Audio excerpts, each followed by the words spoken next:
C'est un bon spot là. Bah ouais, c'est bien. Salut, il est l'heure de ta vidéo JDS et aujourd'hui je vais t'aider à t'exprimer un petit peu plus quand tu danses. Parce que des fois tu te sens un peu comme un robot ou genre pas comme quelqu'un de naturel. Écoute, c'est le cas de beaucoup de monde et moi ça a été vraiment mon cas au départ. Donc je vais essayer de te donner quelques clés et surtout te donner un super conseil pour arriver à faire sortir ces émotions sans forcément faire des mimiques incroyables sur ton visage. Tu vas voir.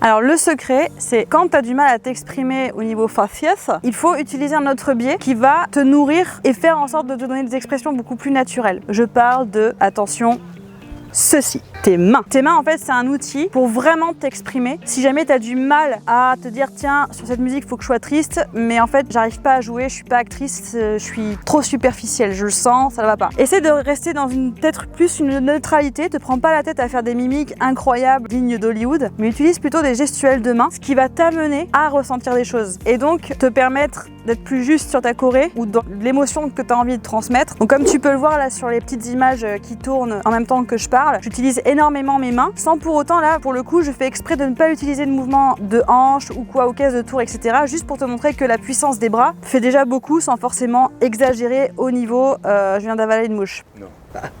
Non mais je te jure c'est allez c'est pas grave Marie. Je fais exprès de ne pas faire beaucoup de mouvements, mais beaucoup de mouvements de bras pour te montrer à quel point c'est très utile et ça peut vraiment enrichir tes mouvements justement et ton expression. Alors, tu as plusieurs émotions, on va en prendre 3. La tristesse, franchement des fois ça peut paraître hyper superficiel où tu es en mode et tout, enfin c'est juste pas possible et on dirait une mauvaise série B en fait, donc essaie de rester plus naturel et d'utiliser plus tes bras. Tu peux utiliser ce mouvement d'ouverture de bras, donc souvent sur les ondulations extérieures ou sur des changements de poids du corps. On va attendre peut-être qu'elle passe si elle veut passer la dame. Impossible parce que ça peut arriver, hein, vous savez. Ouais, oui c'est vrai.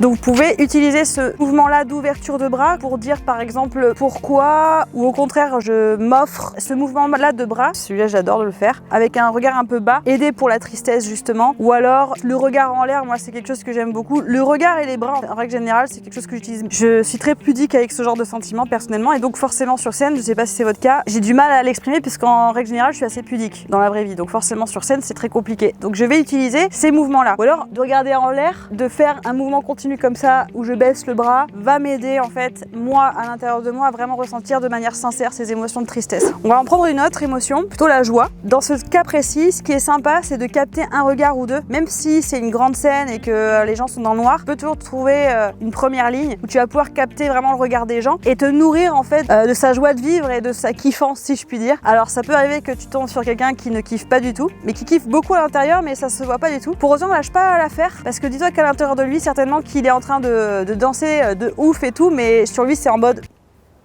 Moi je sais que je suis une spectatrice comme ça par exemple, genre je m'enjaille de dingue et en fait je fais une tête, on dirait que je vais à un enterrement quoi. Donc ça veut rien dire. Capte le regard de quelqu'un et vraiment amuse-toi avec lui et reste avec elle, avec cette personne pendant quelques secondes, quelques minutes. Pour avoir un sourire aussi naturel, laisse libre cours en fait à ce que tu aurais fait si tu t'étais enjaillé par exemple en boîte de nuit ou quoi, lâche-toi. C'est un peu comme des signaux que tu vas donner à ton cerveau pour enclencher cette émotion de manière naturelle. Donc n'hésite pas, si tu as envie de taper dans les mains et de t'enjailler sans forcément danser, parce que tu kiffes la musique à ce moment-là, fais-le vraiment. Te dis pas que c'est pas parce que tu danses pas à ce moment-là que ça va être pourri. Ça peut vraiment toi te nourrir, donner de l'énergie, les gens vont peut-être te répondre et donc ça va te donner un truc de ouf au niveau émotionnel. La sensualité. Alors la sensualité, c'est une émotion sans être vraiment une émotion. Mais si tu as envie de voir vraiment un truc un peu très féminin, très sensuel, mais qui en font pas trop, faut trouver le bon dosage, les bras vont encore t'aider ici. Par exemple, en oriental, on a tendance à ne pas trop se toucher le corps. On va plutôt avoir les mains qui vont aller au-delà de nous. Mais tu peux utiliser ça en faisant comme si tu te touchais le corps, mais en fait tu te touches pas vraiment, c'est juste que tu accompagnes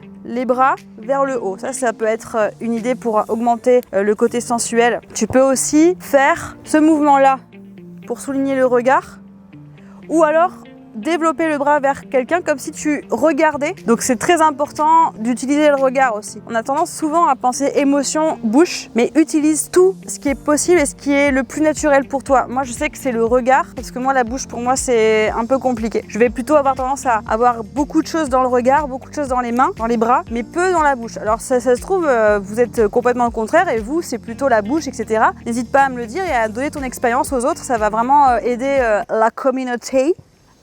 Je te conseille aussi de tester sur des improvisations. Je sais que tu détestes quand je dis ça. Tu mets une musique qui t'ambiance ou qui te rend un peu triste ou autre, peu importe l'émotion, et tu vas essayer de tester des mouvements de bras sans forcément, tu vois, comme je l'ai fait sur la vidéo, sans forcément faire des gros mouvements de hanches, des gros mouvements de tours, des choses comme ça, mais plutôt en essayant de trouver des choses au niveau des bras, de comment tu peux actionner tes bras pour déclencher de l'émotion. La grande question, c'est savoir si c'est utile de faire de l'émotion alors que tu la ressens pas, ou est-ce que c'est obligé d'avoir une émotion sur scène, en tout cas qu'elle soit visible par rapport au spectateur. Est-ce que c'est obligé de sourire? Alors ça, c'est vraiment une grande question parce qu'il y a vraiment deux écoles là-dessus. Et figurez-vous que moi, j'ai fait partie d'une première école et d'une deuxième après. C'est-à-dire qu'au départ, je pensais qu'il fallait que mes élèves sourient, qu'elles exagèrent même si elles le ressentaient pas pour forcer un petit peu les choses. Mais en fait, je me suis rendu compte avec l'expérience et surtout avec mon expérience personnelle à moi que ça n'aide pas du tout en fait. Parce qu'au final, ça te rend une image de toi qui est fausse, ça te ressemble pas. Et au final, tu te laisses pas le temps de vraiment ressentir l'émotion, tu es plus occupé à faire genre tu fais l'émotion. Je pense qu'il faut se laisser le temps de ressentir les choses pour pouvoir les exprimer le plus naturellement possible. Au final, moi, ça me dérange pas de voir une danseuse qui a peut-être plus de pudeur avec ses émotions, mais qui va être sincère au final. Je préfère ça, je crois,